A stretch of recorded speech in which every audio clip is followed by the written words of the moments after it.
Thank you very much, Mr. Chair. I would be glad to answer any questions that you might have, specifically on the contents of the Cabral files. I also understand that DPWH is here, so perhaps they would be also well positioned to lead the discussion. But with Secretary Manny Bonoan here also, I believe this is a great opportunity to learn more about how the system of the budget allocations have worked. And I have here a printout of the list of over 17,000 projects, and they are actually divided into 12 major tags. Mr. Chair, it would be worth reading the major tags. There is a allocable of 401.3 billion, BINI 10 of 6 billion, BIP on top of 33.4 billion, CENTI 2025 of 100 billion, F1 of 10 billion, N1 Prio 1 of 20 billion, non-allocable of 61.5 billion, OPESAP of 8 billion, OT2 of 21.27 billion, SANDI of 14 billion, Senators of 20.5 billion, and SMB/others of 25.6 billion. This is based, sir, on the copy that I obtained, as well as another copy that I have seen that was separately obtained from the DPWH. Yeah, may we ask the DPWH, are you familiar with the documents read out by Congressman Leviste? No, Mr. Chair. We have no copy of If you are shown this a one. copy, can you attest to the authenticity of the document? Page, pakibigay nga isang kopya sa kay Undersecretary Bernabe. Actually, this is just a printout po. Mr. Chair, if I may also call in Yusek Nick Conti from our planning service. Please take your seat.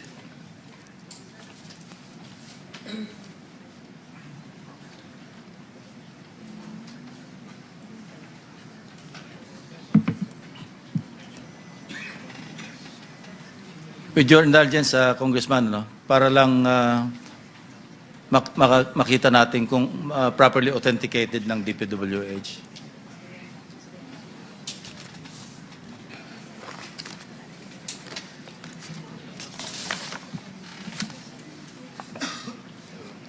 In the meantime, the members can ask questions while waiting for the DPWH to examine the documents. Mr. Chair, while the DPWH is also here, we also have the budget per district summary, which was also obtained from them, that maybe the page can also give them.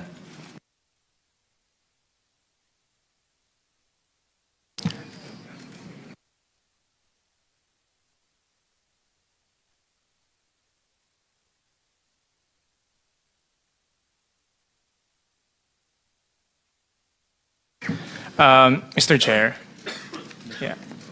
we are comparing the documents now, and what we have is the second batch of documents pertaining to the district allocations budget allocations per district.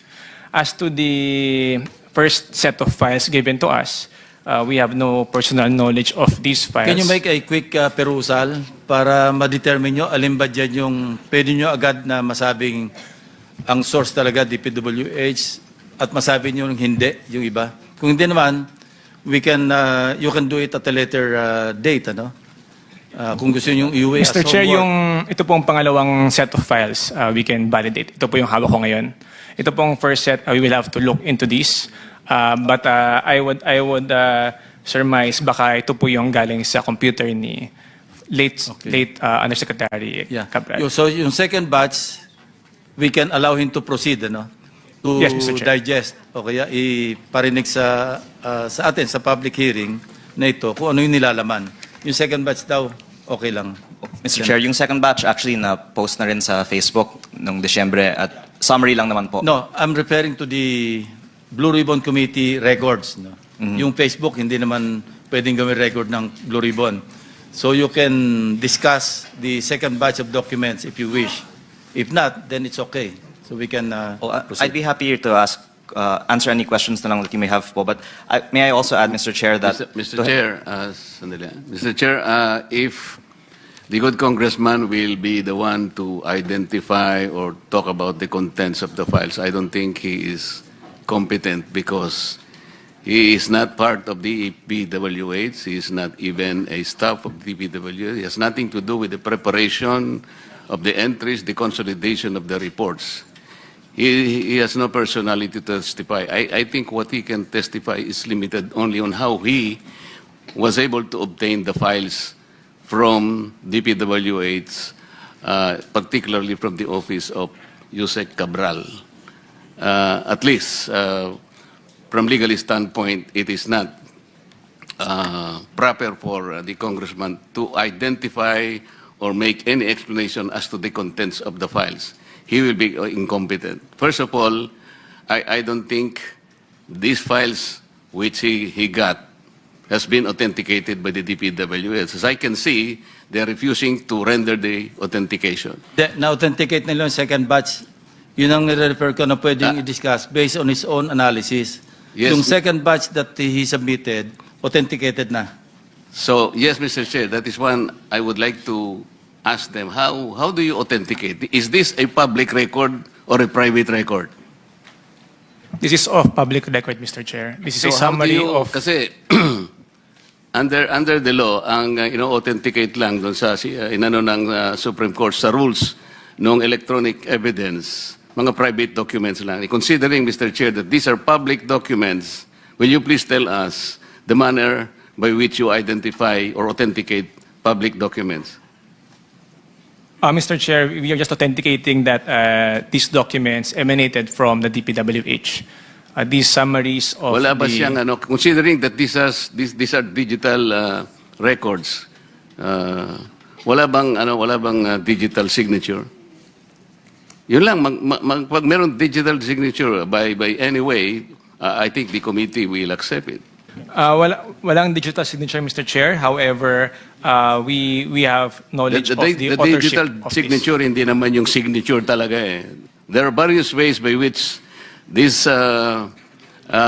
documents can be categorized as having digitally signed, not necessarily the signature of whoever is the custodian of that document. You understand? Thank you, Mr. Chair. Mr. Chair. The Vice Chairman is recognized. And then Senator Bam. Yeah, I would just like to ask former Secretary Bunoan. By the way, deferred na yung 10 or 15 minutes natin, ha? Labo-labo na ito. Whoever wants to ask questions, you may Yeah. just call the attention of the Chair. Mr. Chair, I would just like to ask Secretary Bunoan, have you seen these files, sir? Do you have any idea? Kasi Yusek ho ninyo si Cabral na nasa possession niya po itong documents ito.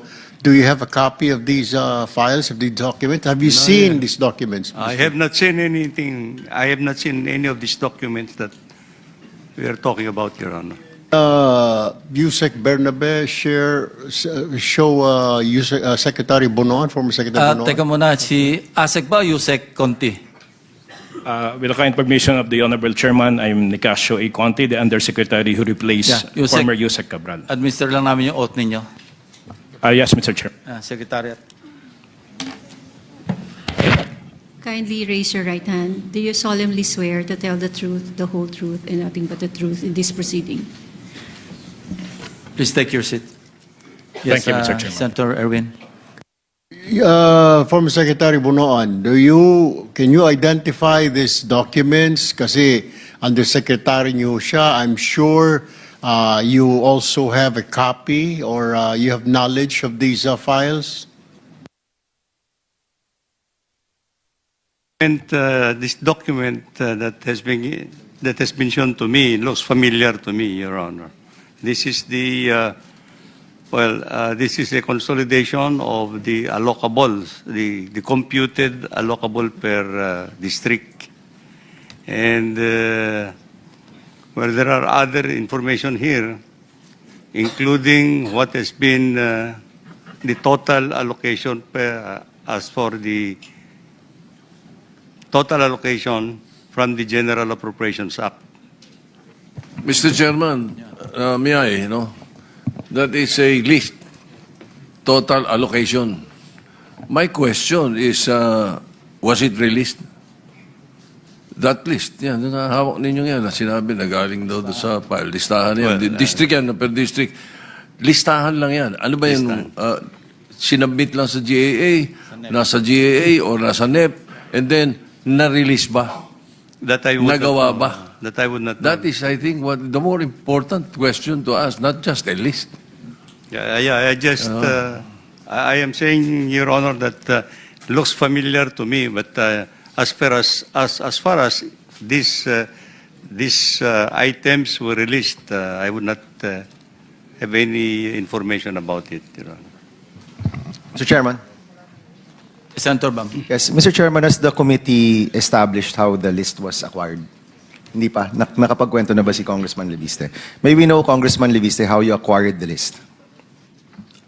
On September 4, with Yusek Cabral, after she had a phone call on speakerphone with Secretary Vince Dizon, and I also had my phone on speakerphone, and I believe that my mother also spoke with Secretary Vince Dizon that night, and Secretary Vince Dizon said that these are public documents and that all of them can be shared not only with me, but with the public. And were these given to you as a printout, or was this a file that was emailed to you? The printout that I have sent there with a timestamp September 9, 6:03 p.m. was a hard copy, and I also got a soft copy of that printout From?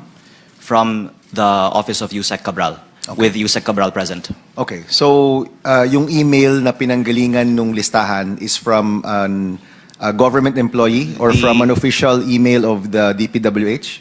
Soft copy was given to me, Sorry, USB ba or it was Yes. emailed to you? USB. Okay, so may binigay sa yung hard copy at may binigay sa yung USB with all of these files. Yes, my USB was the one that got the files. Okay, so binigay mo yung USB mo kay Undersecretary Cabral at kinopya niya from her computer.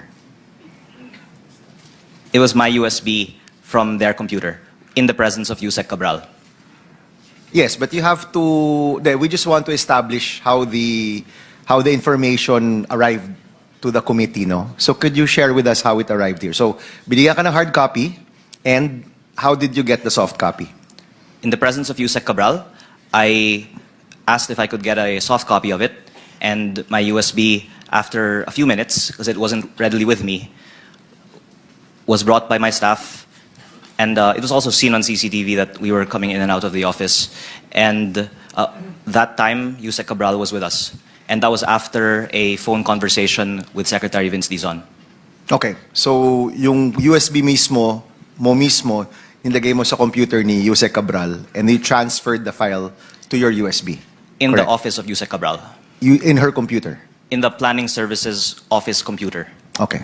So, ibig sabihin yan, there should be a copy in DPWH as well because may pinanggalingan yung files na yon. Correct, Congressman Leviste, no? Yes, and after your line of questioning, Mr. Senator, I also have here the names of the encoders that are also noted on each line of the file. So, DPWH can verify. I don't think you can verify that right now by just looking at the hard copy. The best way to verify is to go back to your computer, check it there, and makikita kung totoo nga ba ito. Correct, no? Yusek, Mr. Chair, can we share our version of what transpired last September 4?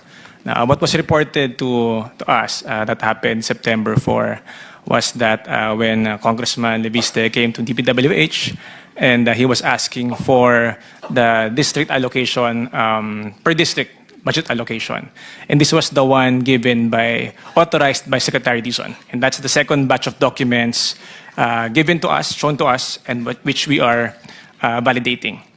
Afterwards, what was reported was that the Congressman Leviste went to the computer and got files from Secretary Cabral's computer. We are not certain what files were acquired. Right after that, we secured the computer. It was sealed off, taken off to ensure that it remains intact and hindi na po siya matamper. And last December, the Ombudsman issued a subpoena, including that CPU, which we immediately turned over to the Ombudsman on the same day, including all printouts of the letter request in his office. And as of this moment, that CPU, which remained untouched as of September 4, is with the Ombudsman. So only the Ombudsman can actually verify. Is that what you're saying, Yusek Bernabé? That is correct, Mr. Only the Chair. Ombudsman can verify because the computer is with them. That is correct, Mr. Chair. Correct, no? Thank you, Congressman Mr. Libiste Chair. would like to respond. May I also kindly add that I believe there are two other groups that also have soft copies of this same file. One is the Office of Senator Lacson, who I understand obtained it from the lawyer of the family of Yusek Cabral. And the second is Billionario News Channel, who must have obtained it from some other source within DPWH separate from me. And I have seen another soft copy of the file, which has a slightly different file name than my file, and it is, as I have seen, exactly the same. So the public can be assured that it's not solely reliant on my copy of the file because there are multiple groups that also have a copy of the file. Mr. Chair. But was just for just to clarify, no, the files that were given to me by the lawyer of the late Undersecretary, ito yung SARO, dated December 27, 2024. 50 billion plus, 30 billion of which flood control projects. And when we cross-check with the records, may mga ghost flood control projects doon. Pero I just found out na incomplete yung, kasi may doon sa SARO na yon, ang total doon nasa mga 100 plus billion, hindi lang 50 billion. Coming from, I think, 155 billion, yung whole universe. So hindi kumpleto yung aking files. Yun lang binigay sa akin personally or through an intermediary nung lawyer ni late Undersecretary. And it appears na mayroong magkakapareho doon sa files ni Congressman Libiste at saka sa aking files. Ano. I didn't anymore attempt to ask, and i-follow up ko na rin kay Secretary Toledo. I-walk through nyo nga kami, paano kayo makakuha ng pera o ng pondo from the unprogrammed appropriation? Of course, nangyari lang ito mostly in 2024. Kasi medyo naabuso yung unprogrammed appropriations in the GAA of 2024, di ba? Ang laki, sobrang laki. So, December 27, patapos na yung taon. Nag-issue pa ng SARO, I suppose, kasi pag sinabi nating special purpose fund, nandoon yung unprogrammed appropriations. No? And in 2024, I recall, inamend ng Congress yung special provisions. Dinagdagan nila. Because ang alam ko sa special provisions ng unprogrammed appropriations, napakahipit. Hindi ka makakakuha ng pera doon. Unless merong excess collection sa non-tax, not even revenue collection, non-tax revenue collection, may excess. Second, kung merong approved loan, di ba? And third, kung, what's the third, Secretary? May, yun na nga yung may excess, yung certification. Approved loan, may excess non-tax revenue collection. New revenue measure, Mr. And new accompanying revenue measure. That's the third. In 2025, tinake out na yon. Binalik na sa non-tax revenue, etc., etc. Now, can you walk us through paano ba nakakahugot sa unprogrammed appropriations? Who initiates? DBM ba? Agency ba? DOF ba? But eventually, the only person authorized to release is the President or the Office of the President, correct? The DBM, Mr. Chair. DBM, ang parang alam ko nasa gaan yan, only the President can order or authorize the realignment.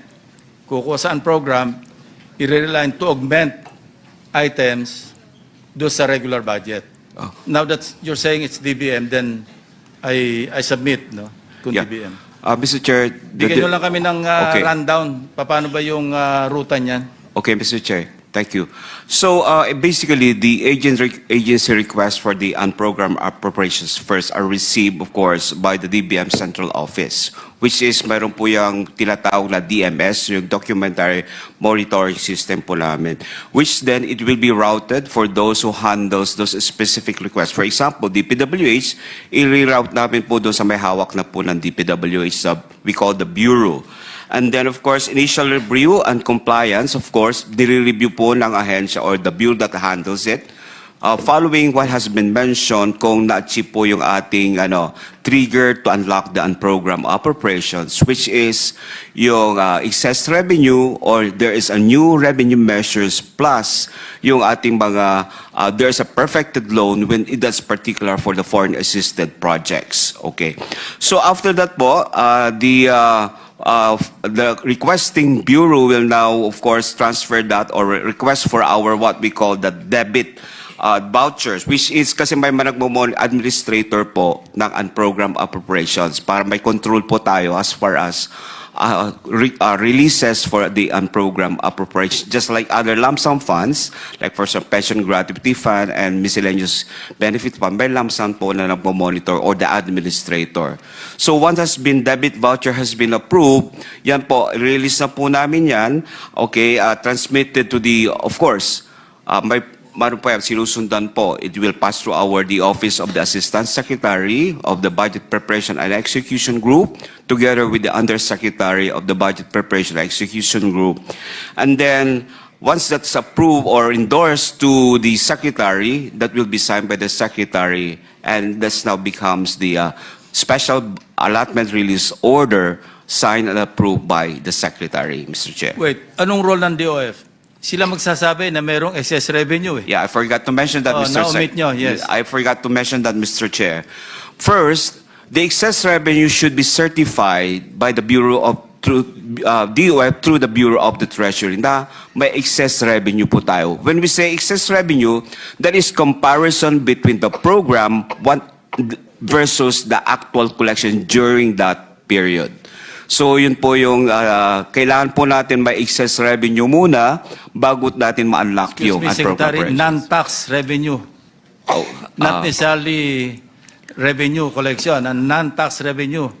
Well, pag-usapan dito. From the certification that was certified, it came from the non-tax revenue, Yeah, Mr. Chair. correct. Yes. Yes. So ganun po yun. So yun na yung ruta nun. Yes, Mr. Chair. Hindi ito nag-i-start sa DOF, sasabihin ng Treasury, meron tayong excess dito, DBM, kumuha na kayo ng listahan sa mga agencies. Hindi ganon. Parang ganon ang alam ko eh. Yung ano po, Kasi hindi muna kayo makaka-act kung hindi nyo alam na merong excess revenue. Excess collection, yes, diba? Mr. Chair. Because the agency cannot request without that excess Correct. revenue. So talagang nanggagaling muna sa Department of Finance. Yes, Mr. Or Chair. BTR. That there is an excess revenue. Okay. Sino? Mr. Yes. Chair. Yeah, may I direct my question to our Prosecutor General? So, there were files going around, but the source is now with the Ombudsman. That's correct, no? We can verify that. That is correct, Mr. Chair. Okay, so may mga files si Lean, si Congressman Lean, may files ang committee, but the real source is in that Sorry, computer. Senator Bam, correct ko lang, hindi files ng committee. Hindi ko pa binibigay ito sa committee. Sorry. Kasi nga, hindi siya verified. Hindi authenticated. Okay. Kaya I'm just keeping it in my possession. Okay. So, there are files that are around, but the source nasa DPWH, nasa computer ni Undersecretary Cabral at na-turn over na yon sa Ombudsman. That is correct, Mr. That is Chair. correct. Now, PG, I know you're not with the Ombudsman, but let me just ask, since you're the Prosecutor General, kung may ganong data, anong usually ginagawa ng isang agency like the DOJ or the Ombudsman with that data? What do you do with it? Well, ang ginagawa ho namin pagka pagka-computer, we request for forensics examination to extract and to look at the data which is in the computer. which I believe is what the Office of the Ombudsman will also be doing, sir. So you will check the veracity of that Yes. data, no? Yes. Based on testimony, based on real-world occurrences, we will find out ano ba yung na-release, are these projects ghost projects or not? Eventually, meron bang mga kumita dito o hindi, no? So the data is basically a lead for the DOJ and the Ombudsman. That is correct, sir. The data that will be extracted based on the forensics examination will at the start be just leads that can be followed by the investigating police agencies or the National Bureau of Investigation that will aid them in their investigation. As it is, it's not yet a determination of the veracity or the truthfulness of the contents of this information. It's first trying to find out, okay, these are leads, tingnan natin saan tayo dadalhin itong mga leads na to kung ito'y susundan natin. And these files are much talked about. Do we have the commitment that they will be further investigated at matitingnan talaga siya kung ano ba talaga yung authenticity at veracity at kung meron ba talagang malfeasance na makikita sa mga files na ito? Is that a commitment, PG? Well, while I am not with the Office of the Ombudsman, Mr. Chair, nonetheless, we are in constant communication with the Office of the Ombudsman, and we have already somehow discussed the matter of the files, but since it's with the Office of the Ombudsman, it's really their call. I know for a fact that they will start also some forensics examination of the computer, and then that would start and kick off possible investigations to ascertain, one, the authenticity of the documents that were secured, and then second, to also ascertain the veracity of the contents. Yung hinahanap na paki-authenticate, tell us whether these are real or not, or the veracity. Currently, it's still in process. Yes po. Yes po. Okay. Thank you. Salamat po. Mr. Chair. Mr. Chair, I have Yes, Senator Erwin. a couple of questions for Yusek Bernabe and Congressman Leviste. Yusek Bernabe, there were reports that I read na may mga nagsasabi na these files were forcibly taken. Have you investigated kung totoo ito? Because may mga lumalabas na balita ako nakita sa social media claiming that they're the employees of Yusek Cabral, that they were forcibly taken. Have you investigated this? Kasi kung may mga ganitong kwento ho, dapat iniimbestigahan ho ninyo. Mr. Chair, that was the report. That was the report that the soft copies of the files in the computer were forcibly taken. However, upon the request of former Undersecretary Cabral and her staff, na wag na pong palakihin yung issue, that is why we just maintained reports and the footages, but wala na pong ginawang further action on it, Mr. Chair. Have you reported this matter to the Secretary Vince Dizon, na there is such an incident, and why did Secretary Yusek Cabral decided not to pursue anymore or about this matter? The Secretary is well aware, Mr. Chair. In fact, he is the one who acceded to the request of former Yusek Cabral and her staff na wag na pong palakihin yung issue. As to why that is why the former Yusek would want that, we cannot answer anymore po. Siguro po ayaw na po niyang maging issue, Mr. Chair. All right, let me direct my question to Congressman Levisa. Is this true? I mean, what you're saying na Yusek Cabral said na parang forcibly taken ninyo, kinuha lang ninyo, hinablot lang ninyo itong soft copy na ito sa office ni Yusek Cabral. Is there truth to this? Mr. Chair, I believe the lawyer of the family of Yusek Cabral said that Yusek Cabral never said that it was forcibly taken, even when this was discussed at the Ombudsman in early December. And it is based on others' testimonies that is so. But apart from the lack of any mention of it by Yusek Cabral, there is also the CCTV that was also showed by the DPWH. Because there are two employees in the office of Yusek Cabral stating that I believe I saw in some news reports claiming that you went to their office and forcibly took the files So you're denying that, Congressman Levisan? Because the authorization, I'm saying, sir, came from Secretary Vince. Okay, And Yusek Cabral was also present when I was obtaining the files. thank you. That's all, Mr. Chair. Anyone else? Oh, may I also Senator Marcoleta, would you like? Thank you, Mr. Chair. Yusek Bernabe, yung authentication, kasi alam mo, sabi na naman ni PG Padulyon na forensic na naman, ano. Bakit pa tayo magpo-forensic? Alam mo, merong rules on electronic evidence. Under Rule 4, sa PG Padulyon, yung best evidence rule, sinasabi rito, Section 1, original of an electronic document. An electronic document shall be regarded as an equivalent of an original document under the best evidence rule if it is a printout or output readable by sight or other means, shown to reflect the data accurately. Ganun lang kasimple, compare mo lang eh. This is the rules promulgated by the Supreme Court on July 17, 2001 under AM number 01-07-01 SC. Gano'n lang kasimple yun eh. Pero yung sagot mo kanina, parang hindi na, huwag nang palakihin yung ano. It's unfair na, the inference is negative. Na parang bang si Congressman poor sibling. Huwag naman gano'n. Dapat meron kayong report talaga na walang gano'n. Di ba? Yeah, He Mr. is Chair. a member of the House of Representatives. The insinuation that he forcibly took some data is not only be reflective on the image of the House of Representatives. Yeah, Mr. Chair, yun lang po yung nireport po sa amin. So we were just relaying po. That time po, I wasn't still with the DPWH, Mr. Chair. Okay. Mr. Chair, with your indulgence, we just received reports na naglabas na po ng arrest warrant sa Sandigan Bayan laban kina Engineer Bryce Hernandez and Engineer JP Mendoza.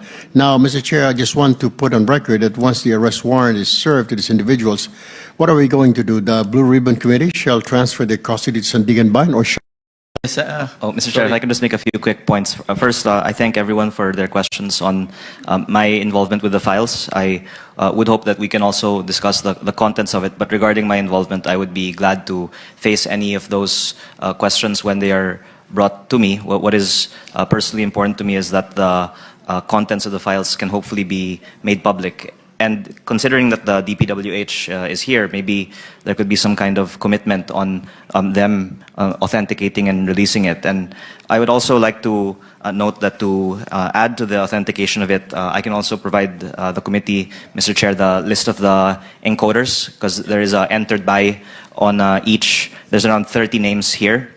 And lastly po, there is a Paki-mark na lang. column on handwritten notes and several names that have provided handwritten notes to Yusek Cabral on the projects, which might also be related to the documents in the supposed 6 boxes that were made available in the DPWH. And former Secretary Bonoan is also mentioned in many of these handwritten notes from Yusek Cabral, and because we have the privilege of having him here, it would be great to learn how that was done. And lastly, because of the Senate President's question a while ago on how many of these projects ended up actually having SAROS, I would... Would you like the chairman to ask the question that you just mentioned? Oh, kung paano ginawa? Yes, Mr. Chair. If I could just make this last point on response to the Senate President's question. I also have here a list of the projects from the files that we checked against the GAA and the DPWH Transparency Portal, and close to 99% of them ended up in the GAA, and maybe over 95% of them have a contractor already awarded to them. And I could also provide this list po to the committee. Kanina, na-mention ni Senate President, yung allocables, tama yun, listahan lang yan eh. Wala namang assurance yan na papasok sa GAA. Tama ba, Secretary Bonoan, di ba? These are, based on the formulation prepared by Yusek Cabral. May formula siya dyan eh. Kung ilan yung pupunta sa ganitong region or kung kaninong tao or kaninong grupo, di ba? But ako naman, ang take ko, well, it's just a mere listahan. Pero ang motive for getting involved in allocables is to get kickbacks or commissions. Once naandun na sa GAA at ready na for implementation, ang tawag ko doon, attempted robbery. Or at least, very least, planned robbery. Kasi nasa isip mo na, kaya ka kukuha ng 1 billion halimbawang allocable kasi nagkukwenta ka na kung magkano yung commission mo.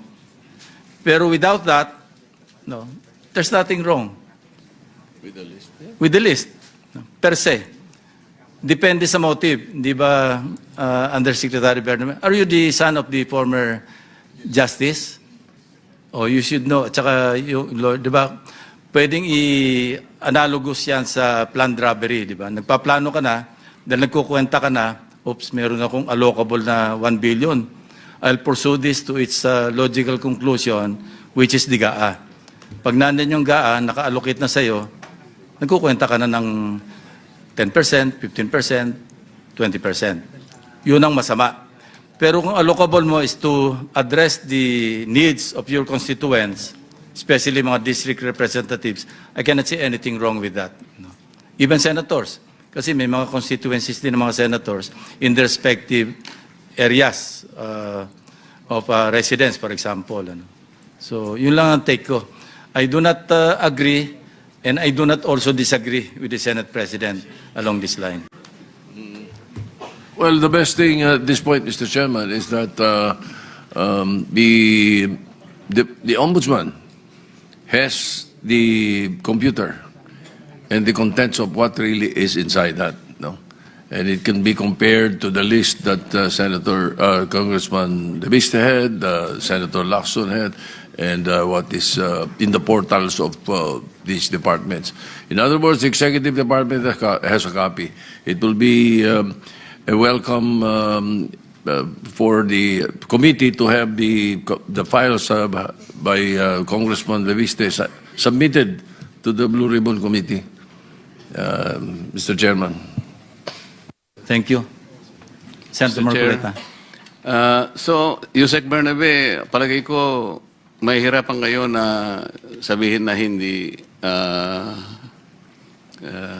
tama yung files eh. Alam mo, ako nakakuha rin ako from other sources.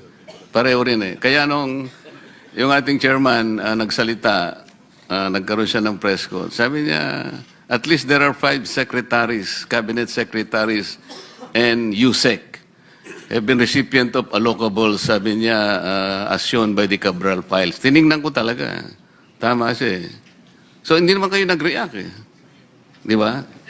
Mr. Chair, with regard to the Cabral files po, no, dahil nga po ito yung galing sa computer and ito po ay, kumbaga, we do not know the context or we have no personal knowledge on how that file was created, authored, etc., Mr. Chair.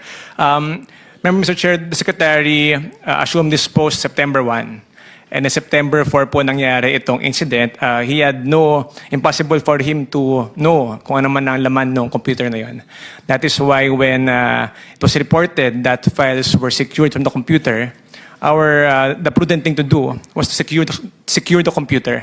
Hindi po namin yan binuksan, hindi na po namin hinalongkat kung ano pa yung laman ng mga computer na yan, ano pa ba yung mga files na ginawa nila former Yusek Cabral. Kasi those were the 2025 budget and prior years, which is already ongoing po. So it was already immaterial from our point of view, Mr. Chair. Mr. Chair, alam mo, Yusek, hindi naman namin sinasabi na tingnan mo lahat yung mga files na ito as they came out, di ba? Pero nung marinig mo ang chairman ng Blue Ribbon Committee, at least 5 cabinet secretaries and a few USEC are recipients of allocables in the Cabral files. Hindi mo man lang tinignan, at least yung point, yung part na yon. Ako tinignan ko eh. It should have been more significant on your part kasi kayo nga yun eh. Ako tinignan ko lang eh. At tama naman siya. O bakit hindi man lang kayo... Yeah, Mr. Hindi man Chair, lang kayo nabula. Hindi mo man lang tinignan kung tama o hindi. hindi na that you po, can react. Mr. Chair. Why? Why? Because yung files po na ito, yung context po, no, of course, we had no idea how it was created or authored. Sa akin kasi, ang interpretation ko na hindi kayo kumibo, tama talaga, and the files is accurate. Hindi po, Mr. Chair. No? In fact, we did not even look at the computer anymore. Sinecure na po namin yan. The first time I saw some of the files ay on social media na po. Kapag noon pinost-post na po, doon na lang po namin nakita. Pero po yung actual file po sa computer, hindi na po namin tiningnan, Mr. So you Chair. did not even dare to look into the files? Meron man kayong files kahit na sinurrender na ninyo sa sa ombudsman, di ba? Wala na po, Mr. Chair. That computer was sealed off po after that incident. Why didn't you weren't even bothered by not being able to get a copy para lang sa inyo before na binigay nyo sa ombudsman? Insofar as those files were concerned, Mr. Chair, these are unofficial files po. No?